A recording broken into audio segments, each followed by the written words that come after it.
Good morning, everyone. So today we are here for the next topic of the class 12, that is capacitor. Capacitor and capacitance, ये दोनों topic हम लोग cover करने वाले हैं आज। तो बेसिकली आज हम लोग क्या कवर करने वाले हैं, तो सबसे पहले हम लोग कवर करेंगे कैपेसिटेंस क्या होता है। Then we are going to study about the capacitance. Capacitor क्या होता है और टाइप्स ऑफ कैपेसिटर पढ़ने वाले हैं हम लोग। बट टुडे हम लोग बस एक पैरेलल प्लेट कैपेसिटर पढ़ पाएंगे, और spherical capacitors and the cylindrical capacitors they are not in the syllabus, but हम लोग उसका भी एक बेसिक आइडिया ले लेंगे। तो today we are going to deal with what is basically the capacitance. Capacitance क्या होता है वो हम लोग देख लेते हैं। So let's go to the topic. The topic is, today's topic is the capacitance. So what is basically a capacitance. So let us go to the topic directly. Topic पे जाते हैं सीधे हम लोग। अगर हम कोई एक कंडक्टर लेते हैं, ठीक है, ये एक स्पेशल कंडक्टर है, हम लोग इस पर चार्ज देना शुरू करते हैं। तो जब तो इस पर हम लोग चार्ज दे रहे हैं तो क्या हो रहा है, जैसे जैसे चार्ज देंगे क्या होगा, तो इसका पोटेंशियल बढ़ेगा। क्योंकि अगर हम एक स्फेरिकल कंडक्टर की बात करते हैं तो एक स्फेरिकल कंडक्टर क्या कर रहा है, एक स्फेरिकल कंडक्टर इस टाइप से बिहेव करेगा, एक स्फेरिकल कंडक्टर इस टाइप से बिहेव करेगा कि such that the all the charge is stored at its centre. Now because the all the charges are stored at its centre, the potential due to a point charge is given as V equal to Q by 4 pi epsilon naught R. So now what happens here, we can see that अगर हम एक spherical capacitor की बात करें तो r distance की बात कर रहे हैं, तो ये जो r है ये r तो फिक्स हो गया, इसके लिए स्फेयर है, स्फेयर के लिए r तो फिक्स हो गया। now ये कांस्टेंट है, ये कांस्टेंट है, ये कांस्टेंट है, ये कांस्टेंट है। so what we are going to get, we are going to get V is proportional to Q. that means जैसे जैसे हम इस कंडक्टर पे चार्ज प्लेस करते जा रहे हैं, जैसे जैसे चार्ज प्लेस करते जा रहे हैं, वैसे वैसे इस कंडक्टर का पोटेंशियल क्या हो रहा है, तो बढ़ते जा रहा है। नाउ क्योंकि इसका पोटेंशियल बढ़ रहा है, क्योंकि इसका पोटेंशियल बढ़ रहा है, now that will be very difficult for us to add some more charge on the surface of the conductor. इसके कंडक्टर के सरफेस पे और चार्ज प्लेस करना काफी डिफिकल्ट काम होने वाला है। फिर भी जितना हो सके ये कंडक्टर चार्ज को स्टोर करेगा, और जब लगेगा कि ये अब फर्दर चार्ज को स्टोर नहीं कर सकता, वो इसका मैक्सिमम लिमिट हो जाएगा, उसके बाद चार्ज को स्टोर नहीं कर पाएगा। So basically what is a capacitance, what we generally stand with the capacitance, इसका मतलब क्या होता है। So it is the capability, it is the capability और it is the ability of a conductor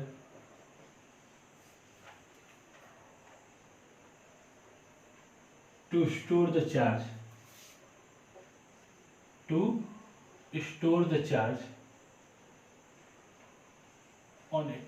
अपने ऊपर कितना चार्ज कोई भी कंडक्टर स्टोर कर सकता है, इसी की एबिलिटी को हम लोग उस कंडक्टर का क्या कहते हैं, तो कैपेसिटेंस कहते हैं।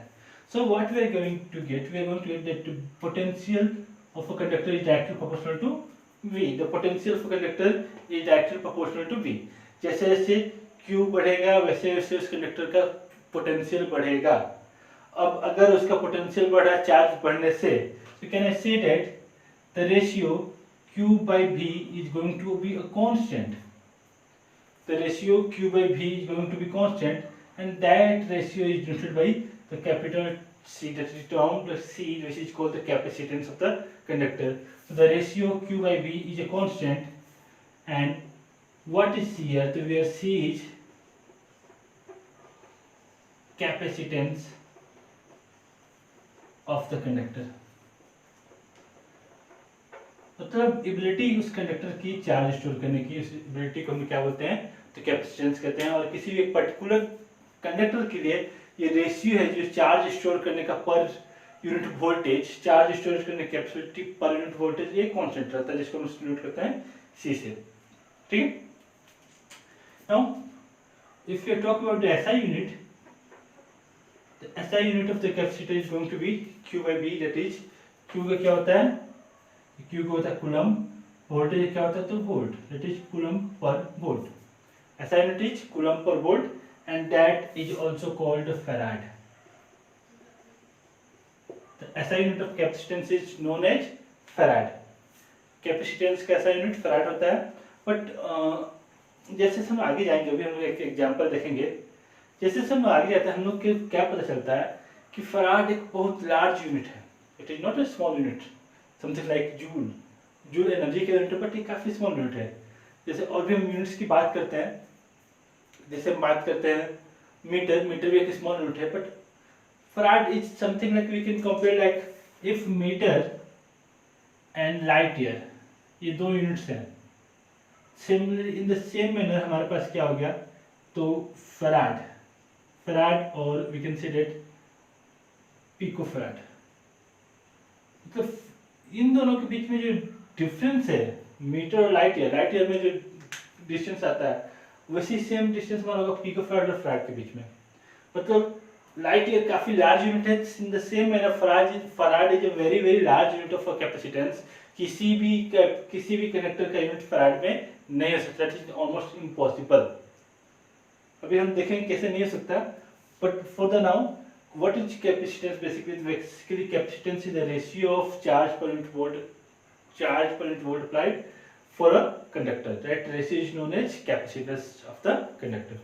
Okay, now let's go for some other units. So the other some units generally use होते हैं हमारे पास कैपेसिटेंस के लिए, वो हमारे पास हैं जो जनरली यूज होते हैं। So they are NF, μF that is microfarad, NF that is nanofarad and PF that is picofarad। ये यूनिट्स ज़्यादा यूज होते हैं कंपेयर टू फराड। फराड काफ़ी लार्ज यूनिट होता है, तो जब भी हमको क्वेश्चंस आएंगे, क्वेश्चंस में हमको फराड में कैपेसिटेंस ना देके हमको दिया रहेगा आइदर पिकोफराड में, माइक्रोफराड में और नैनोफराड में। जनरली पिको और नैनो में ज़्यादा दिया रहता है, माइक्रोफराड में भी दिया रहता है, बट फराड में हमको कभी भी कैपेसिटेंस किसी भी कंडक्टर का, किसी भी कैपेसिटर का नहीं दिया रहेगा, ये हम लोग मान के चल रहे हैं। ठीक है, ओके, तो आगे चलते हैं। तो डायमेंशनल फॉर्मूला, अगर बात करते हैं डायमेंशनल फॉर्मूला, हमको लगभग सभी चीजें की, सभी क्वांटिटी की डायमेंशनल फॉर्मूला हमको पता होना चाहिए। इसका डायमेंशनल फॉर्मूला क्या हो जाएगा? So what we have the formula C, capacitance equal to charge per unit voltage. Now that can be also written as Q, V equal to work done per unit charge. V कैसे define होता है? तो potential is basically defined as work done per unit charge. तो charge ऊपर चला गया, तो ये हमारा क्या होगा, तो ये हमारा हो गया Q square by work done. ऐसा यूनिट की बात करते हैं, चार्ज कैसा यूनिट क्या होता है, तो चार्ज कैसा यूनिट होता है कूलम, तो coulomb square.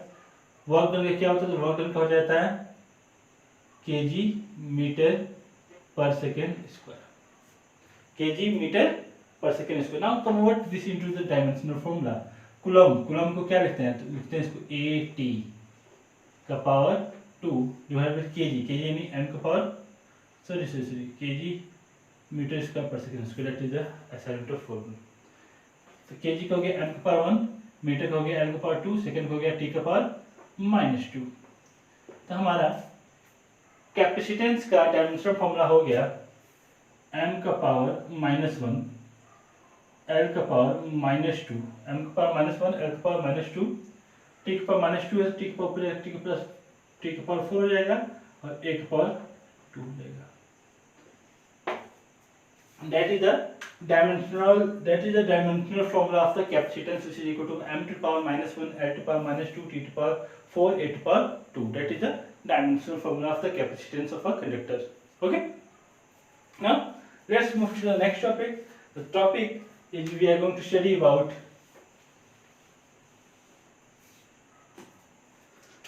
that is capacitance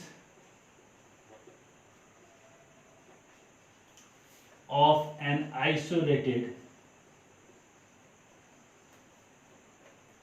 conductor or spherical conductor। हमारे पास एक आइसोलेटेड स्फेरिकल कंडक्टर है, हमारे पास एक आइसोलेटेड स्फेरिकल कंडक्टर है। उस आइसोलेटेड स्फेरिकल कंडक्टर का हम लोग क्या पता करने जा रहे हैं, तो हम लोग कैपेसिटेंस फाइंड करने जा रहे हैं। We are going to find the capacitance of an isolated spherical conductor. If you are talking about the isolated spherical conductor, if you are talking about the isolated spherical conductor, that means इस conductor के आसपास कुछ नहीं है, ये अकेले है, ठीक है। सो हमारे पास एक आइसोलेटेड स्फेरिकल कंडक्टर है जिसपे हम लोग कुछ चार्ज प्लेस कर दिए हैं। चार्ज कितना है, तो चार्ज हमने प्लेस कर दिए हैं Q, and the radius of the isolated conductor is R। ये चार्ज कंडक्टर का रेडियस क्या है, R है। चार्ज कितना प्लेस कर दिए हैं, चार्ज प्लेस कर दिए हैं Q। Okay, now since the charged spherical conductor, since the charged spherical conductor behaves as a point charge placed at the center,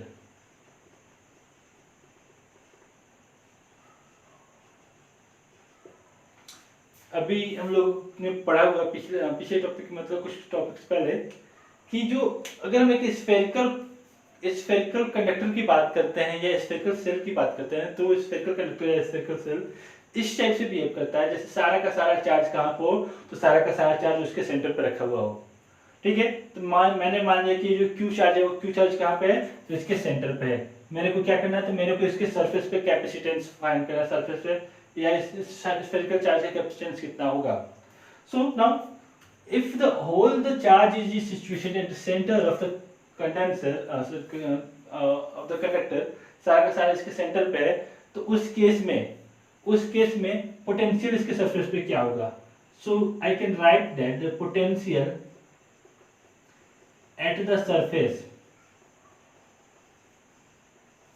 of conductor के सरफेस पे पोटेंशियल क्या होगा, तो V इक्वल टू हो जाएगा Q/4πε0 R। That is the potential at the surface of the conductor के surface पे potential ये हमारा हो गया ना। आगे क्या करना है हमको, this is the potential at the surface of the conductor. Now how the capacitance is defined, now what we know that the capacitance C is defined as Q/V।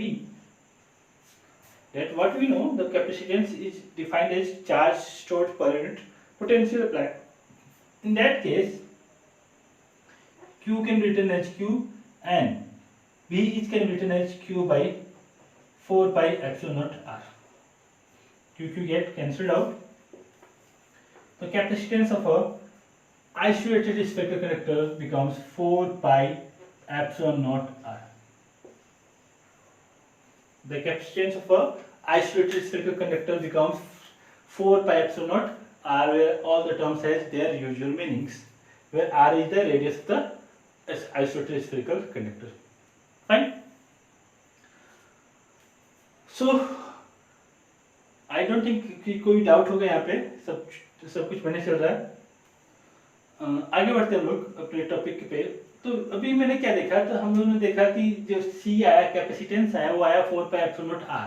That means the capacitance is directly proportional to the radius. नाउ ये जो capacity आ रहा है, ये जो capacitance आ रहा है, कितना आ रहा है, कितने के बराबर है, ये भी तुमको जानना जरूरी है। तो हम देखते हैं कि एक्चुअल में किस रेंज में आ रहा है, वो हम लोग जान लेते हैं।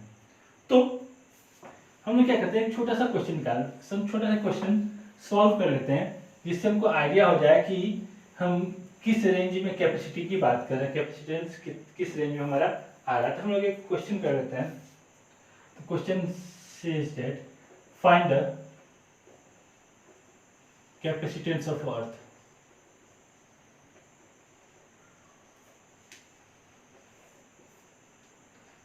Considering it to B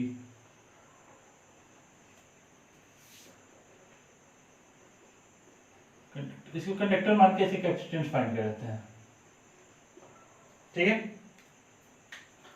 now actual में अर्थ कैपेसिटी भी है, कंडक्ट करने की कैपेसिटी भी होती है अर्थ की। Now what we have to find, we have to find the capacitance of the earth, and the capacitance, earth कैसा है, तो अर्थ का सिर्फ स्फेरिकल है, कैपेसिटेंस क्या होता है, कैपेसिटेंस होता है 4πε0 R। Now in that case 4πε0 R R का वैल्यू क्या हो जाएगा, तो आर का वैल्यू हमारा होता है 6.4 into 10⁶ metre, it is the radius of earth. हाँ, what is the value of 4 pi epsilon nought, 4 pi epsilon nought का वैल्यू क्या रहेगा, तो हम लोग को पता है कि 1/4 पाई एप्सिलॉन नॉट का वैल्यू होता है 9 into 10⁹, ये होता है 1/4 पाई एप्सिलॉन नॉट का वैल्यू होता है। So what is the value of 4 pi epsilon naught? I can say that should be equal to 9 into 10⁹, just इसका उल्टा into 6.4 into 10⁶. Fine. That can be written as 6.4 upon 9 into 10 to power minus 3. 10 to power 9 इधर है, 10 to power 6 इधर है। ठीक है, तो ये हमारा हो गया 6.4 by 9 into 10 power minus 3. Now if I can divide this, I am going to get the capacitance of earth to be, अगर मैं इसको डिवाइड करता हूँ तो आ जाएगा लगभग 711 microfarad. The capacitance of earth is going to be 711 microfarad. Now that means अगर हमारे पास कोई कंडक्टर हो जिसका साइज अर्थ के बराबर हो, तो उस अर्थ के साइज के बराबर के कंडक्टर की कैपेसिटी क्या होगी, तो उसकी कैपेसिटी होगी 711 माइक्रोफराड। अर्थ के बराबर कंडक्टर की कैपेसिटी होगी 711 microfarad. So how it will be possible to store और charge in the range of farads, farads के रेंज में चार्ज स्टोर करने की कैपेसिटी कैसे हम निकाल सकते हैं, ये ऑलमोस्ट इम्पॉसिबल है। So this is how we can find the capacity of a spherical conductor, and if we can consider the earth to be a pure conductor, in that case the capacity of earth would be around 711 microfarad. That is very very small. Okay, तो आगे चलते हैं। ये तो हम लोग पढ़ capacitance क्या होता है ना, what is a capacitor.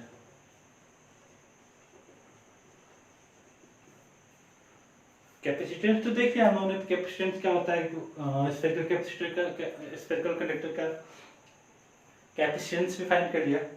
Then what is a capacitor, so we can first define the capacitor, that is basically it is an arrangement, to store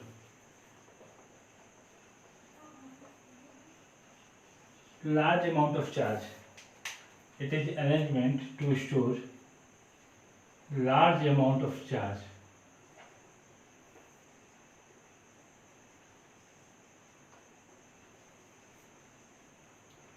in a small region. तो बेसिकली कैपेसिटर्स क्या है, तो capacitors बहुत ज़्यादा charge store करने की capacity रखते हैं, और कितने, तो काफ़ी स्मॉल रीजन, काफ़ी छोटे से रीजन में काफ़ी लार्ज अमाउंट ऑफ चार्ज जो स्टोर कर सकते हैं, उसको हम क्या बोलेंगे, तो कैपेसिटर बोलते हैं। और बेसिकली एक कैपेसिटर में 2 कंडक्टर्स रहते ही हैं, कम से कम 2 कंडक्टर्स रहेंगे एक कैपेसिटर के अंदर। एंड द रीजन जो हम बात कर रहे हैं, 2 कंडक्टर्स रहते हैं एक कैपेसिटर में, और इनके बीच का जो रीजन रहता है ये एक डाइइलेक्ट्रिक रहता है या एक इंसुलेटिंग मीडियम रहता है। That is the basic principle of a capacitor.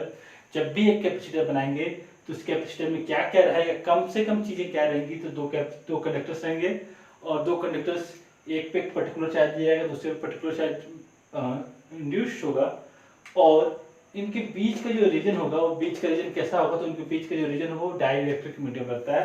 ये हम लोग बेसिकली कह सकते हैं कि एक कैपेसिटर के अंदर का कॉन्सेप्ट हमारा रहता है। ठीक है, so now how does a capacitor works, and what are the types of capacitors. So let us first we see the working principle of a capacitor. How does a capacitor work? So we will see first the working principle of a capacitor.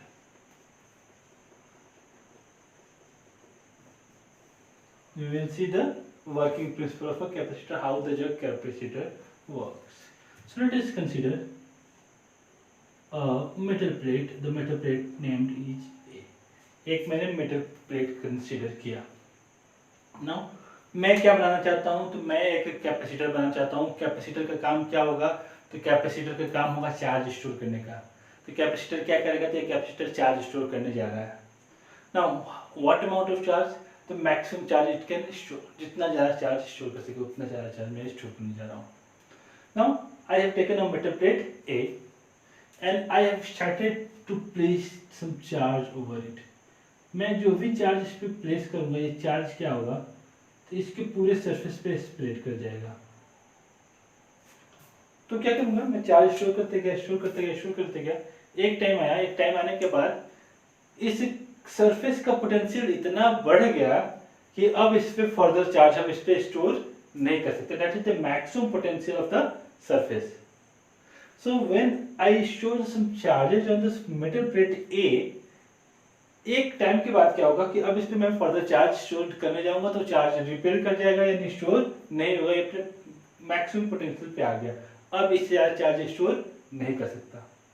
Then what I will do, I will put another metal plate B. I will put another metal plate B. मैं बस इसको ला के simply रख दूंगा। जैसे ही मैंने ला के रखा, अब क्या होगा, क्योंकि ये अनचार्ज मेटल प्लेट है, ये सरफेस क्या है, ये इधर इसके लेफ्ट वाला सरफेस, तो इसके प्लेट के नजदीक है और ये इस प्लेट इसके प्लेट से दूर है। तो क्या होगा, इसमें चार्ज इंड्यूस हो जाएगा। इसके नियरर फेस पे माइनस चार्ज आ जाएगा, निगेटिव चार्ज, और इसके आउटर फेस पे पॉजिटिव चार्ज आ जाएगा। अब हमारा मेन एम क्या था, हमारा मेन एम था कि ज़्यादा से ज़्यादा चार्ज इस पे स्टोर कर सके। लेकिन जैसे मैं चार्ज स्टोर किया, क्या हुआ, चार्ज एक टाइम पे इतना ज़्यादा चार्ज हो गया कि अब उस पर फर्दर चार्ज स्टोर नहीं कर सकते थे। क्योंकि इसमें फर्दर चार्ज स्टोर नहीं कर सकते थे, तो क्या हुआ, अब ये मैक्सिमम पोटेंशियल पे आ गया। अब इसकी कैपेसिटी, ये इसकी फाइनल कैपेसिटी थी, अब उस पर ज़्यादा चार्ज स्टोर नहीं होने वाला था। मैंने क्या किया, मैंने एक दूसरा प्लेट लेके आया, दूसरा प्लेट का नाम था बी। जैसी प्लेट लेके आया, क्या होगा, इस पे चार्ज इंड्यूस होगा, इसके नियर फेस पे माइनस, फादर फेस पे प्लस। जैसी माइनस, थोड़ा सा एक कॉन्सेप्ट समझते हैं, ये एक प्लस चार्ज है और ये एक पॉइंट है, इसका डिस्टेंस है r। इसकी वजह से इस पे पोटेंशियल क्या होगा, तो इसकी वजह से पोटेंशियल हो जाएगा v equal to q by 4πε0 r। अब अगर मैं इसके पास कोई दूसरा चार्ज लेके आता हूँ, इसका नाम मैंने माइनस क्यू डैश रखा और ये भी इससे r डिस्टेंस पे अवे है, तो अब इसकी वजह से पोटेंशियल क्या होता है, इसकी वजह से potential minus Q dash by 4πε0 r। तो अब इस पॉइंट पे नेट पोटेंशियल क्या हो गया, तो अब इस पॉइंट पे नेट पोटेंशियल हो गया V1 plus V2 which is equal to Q by 4πε0 r minus Q dash by 4πε0 r। So what I can see that whenever a negative charge, जब भी एक पॉजिटिव चार्ज के पास एक नेगेटिव चार्ज प्लेस होता है, तो उस सरफेस का, उस एरिया का पोटेंशियल डिक्रीज करेगा। तो जैसे ही मैंने बी प्लेट लाया, बी प्लेट की वजह से क्या हुआ, तो इस प्लस की वजह से माइनस चार्ज डेवलप हो गया, और माइनस चार्ज डेवलप होने से क्या हुआ, इसका पोटेंशियल डिक्रीज कर गया, इस मेटल प्लेट ए का पोटेंशियल डिक्रीज कर गया। बोलेंगे कि प्लस चार्ज की वजह से बढ़ जाएगा, क्योंकि माइनस चार्ज ज़्यादा नज़दीक है, माइनस चार्ज इस प्लस चार्ज से ज़्यादा नज़दीक है, इसलिए पोटेंशियल बढ़ेगा नहीं, पोटेंशियल घटेगा। अब पोटेंशियल घटेगा तो क्या होगा, क्योंकि मेटल प्लेट ए का पोटेंशियल डिक्रीज कर गया, मेटल प्लेट ए का पोटेंशियल डिक्रीज कर गया, we can add some more charge on the metal plate A.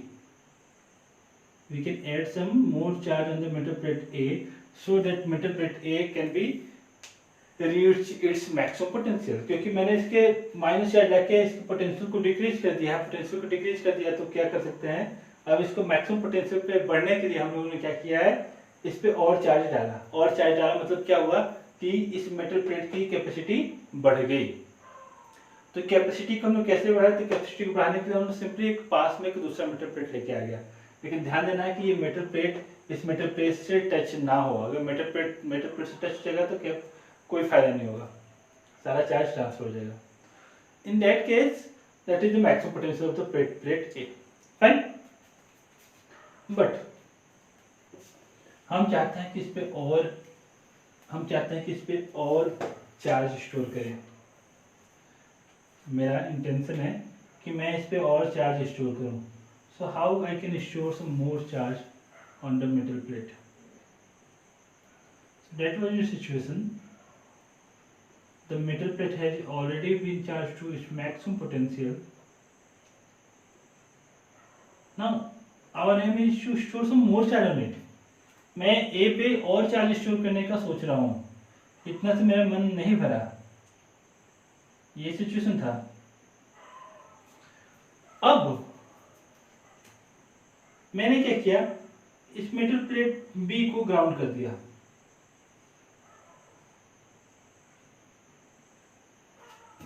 Now what role will it play? इस केस में ये कौन सा रोल प्ले करने जा रहा है? जैसे मैं इसको अर्थिंग करने वाला हूँ, इससे फायदा क्या होगा? तो because of the earthing of the metal plate B, the metal plate A will acquire some electrons from the earth. ये अर्थ से इलेक्ट्रॉन्स एक्वायर करना शुरू कर देगा और ये क्या करेगा, धीरे धीरे इस पूरे पॉजिटिव चार्ज को न्यूट्रलाइज कर देगा। All the positive charge on the farther face of the metal plate B will get neutralized, क्योंकि मैंने इसको क्या कर दिया, अर्थ कर दिया, तो ये अर्थ से इलेक्ट्रॉन्स खींच सकता है। हम लोग को पता है कि अर्थ दोनों टाइप का चार्ज कैरी करता है, पॉजिटिव ही नेगेटिव, वो भी कितना, इनफाइनाइट अमाउंट ऑफ चार्ज वो कैरी कर सकता है। तो अर्थ से हम इनफाइनाइट अमाउंट ऑफ चार्ज ले भी सकते हैं, अर्थ से इनफाइनाइट अमाउंट ऑफ चार्ज दे भी सकते हैं। जब हम बात करें प्लस चार्ज का, तो माइनस चार्ज इन इलेक्ट्रॉन्स को लेगा, अर्थ से इसको न्यूट्रलाइज करेगा। जब बात करेंगे अगर यहाँ माइनस चार्ज रहता तो ये उतना ही माइनस चार्ज को अर्थ में दे देता। ठीक है, क्योंकि इलेक्ट्रॉन्स मूव कर सकते हैं, प्रोटॉन्स मूव नहीं कर सकते ना। Since all the positive charge has been neutralized, that means what, plus और प्लस के बीच में फोर्स ऑफ रिपल्शन कम हो गया। अब प्लस और प्लस के बीच में फोर्स ऑफ रिपल्शन कम होगा तो इससे फायदा क्या होने वाला है, इससे हमको एडवांटेज क्या मिलने वाला है, again the potential of the metal plate is going to drop. Potential क्या हो गया, इसका ड्रॉप हो गया। मेटल प्लेट ए का पोटेंशियल ड्रॉप करने लगेगा। मेटल प्लेट ए का पोटेंशियल ड्रॉप कर रहा है, हमको क्या करना है, तो हमको कैपेसिटी बढ़ाना है। कैपेसिटी इक्वल टू क्या होता है, तो कैपेसिटी सी इक्वल टू होता है Q by B. Now as the potential of the metal plate has been decreased to a particular amount, what will happen, क्योंकि पोटेंशियल घटा, चार्ज नहीं घटा, तो कैपेसिटी क्या हो गया, कैपेसिटी इंक्रीज कर गया। कैपेसिटी इंक्रीज करके मतलब क्या, कि अब और इस पे हम चार्ज स्टोर कर सकते हैं। सो हम लोग क्या करेंगे, तो मेटल प्लेट ए पे चार्ज स्टोर करना शुरू कर देंगे। ले भाई, जितना चार्ज लेना ले ले। तो हम लोग इस पे तब तक, हम लोग इसको तब तक इस पे चार्ज स्टोर करते रहेंगे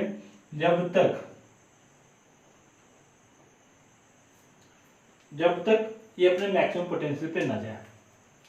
नाउ क्योंकि मैं इस पे और चार्ज ऐड कर चुका हूं, तो अब क्या हुआ कि कैपेसिटी इसकी और बढ़ गई। तो हम लोगों ने क्या देखा, सबसे पहले हम लोगों ने एक मेटल प्लेट ए लिया, उस पर चार्ज स्टोर किया। कब तक चार्ज स्टोर किया, तो तब तक चार्ज स्टोर किया जब तक इस मेटल प्लेट ए की कैपेसिटी मैक्सिमम ना हो गई। अब जब हम इसमें फर्दर चार्ज नहीं स्टोर कर सकते थे, तो हम लोगों ने एक मेटल प्लेट बी लेके आया। मेटल प्लेट बी लेके आया तो क्या हुआ, तो प्लस की वजह से माइनस चार्ज आ गया, माइनस चार्ज आ गया तो क्या हुआ, तो इनके बीच का पोटेंशियल इस प्लेट का डिक्रीज हुआ। पोटेंशियल डिक्रीज हुआ तो क्या हुआ, अब हम इस पे और चार्ज ऐड कर सकते थे, और चार्ज ऐड कर सकते थे, मतलब कैपेसिटी हमारी प्लेट की बढ़ गई। अब हमने क्या किया कि मेटल प्लेट बी को हमने ग्राउंड कर दिया। ग्राउंड कर दिया तो क्या हुआ, इस पे फार्दर फेस पे जो भी पॉजिटिव चार्ज था, they were neutralized. As these charges were neutralized, now we have left with this arrangement. There is no charge on the farther face. farther face पे कोई चार्ज नहीं होगा। अब उससे क्या होगा कि पोटेंशियल ड्रास्टिकली डिक्रीज करेगा, क्योंकि पोटेंशियल ड्रास्टिकली डिक्रीज कर गया।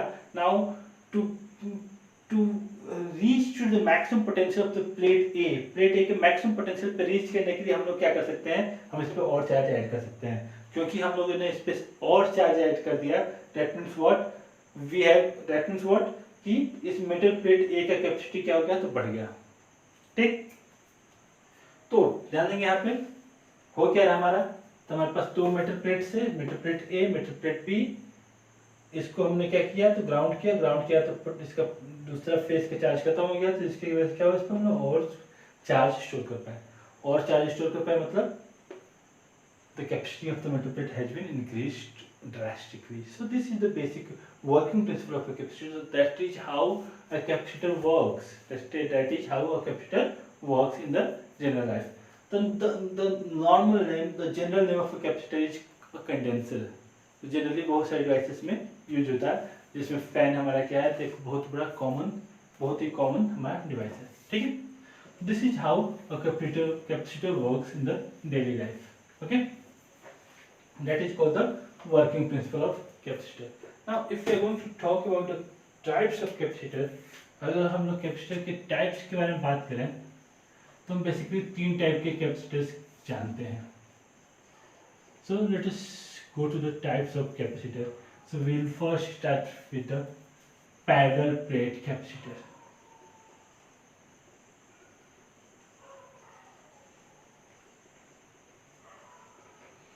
In the parallel plate capacitor, we have two metal plates.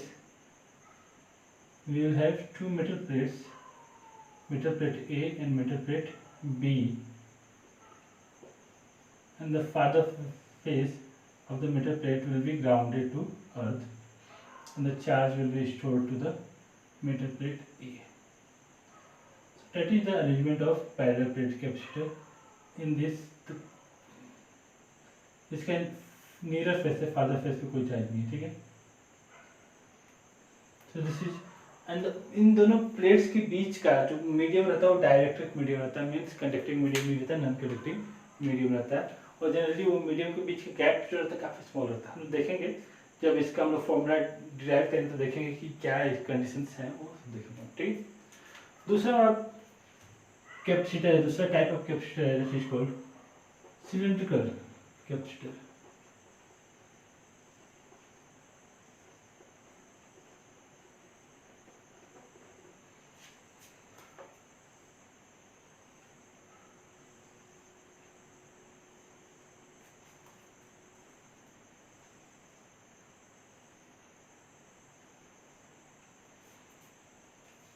यहाँ पे भी सेम सिचुएशन है। फादर फेस को हम कुछ चार्ज प्लेस करते हैं, पूरे को चार्ज प्लेस करेगा, अंदर का फेस जो रहेगा वो ग्राउंडेड किया रहता है।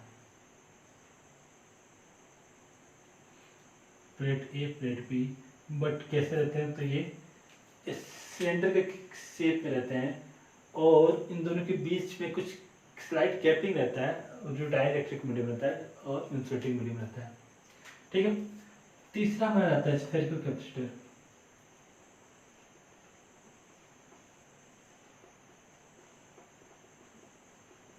So what is basically a spherical capacitor? In the case of a spherical capacitor, we have something like two capacitors. दो कंडक्टर्स रहते हैं, अंदर के फेस को ग्राउंडेड किया रहता है और बाहर के फेस पे चार्ज दिया रहता है।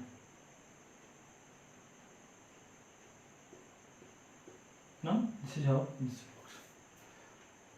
So here we have 3 types of capacitors. One is the parallel plate capacitors, which has been in the syllabus. These two are not in the syllabus, but they can be asked in the JEE mains exams or advanced exams.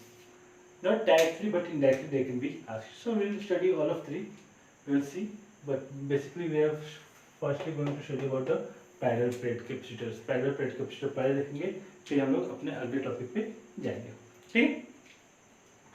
So the topic which we are going to deal with that is the parallel plate capacitor, okay. तो ये हम लोग topic को हम लोग अगले lecture में हम उसको डील करेंगे। आज हम लोग बस यहीं तक अपने बात को रखते हैं और अगले class that is tomorrow will go further.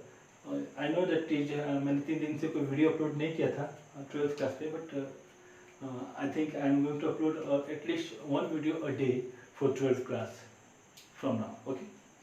आप लोग जरूर देखिए और thanks for the constant support of few students. आप लोग के सपोर्ट से ही मैं डेली वीडियो अपलोड करने की सोच रहा हूँ। जैसे जैसे नंबर ऑफ सब्सक्राइबर्स बढ़ रहे हैं, it helps me a lot, it means a lot, okay। तो आप लोग का सपोर्ट ऐसे ही बने रहे एंड मैं ऐसे ही अपना लेक्चर को कंप्लीट करता हूँ। Maybe there some problems हैं, मेरे को लग रहा है writing is not that good, I am trying on that, and again the video quality is not that good also. मैं दोनों पे मैं ट्राई कर रहा हूँ and I will try to improve that also. Okay, तो बस आज के लिए इतना ही। हम अपना नेक्स्ट क्लास जस्ट कर रख रहे हैं। Okay, see you there.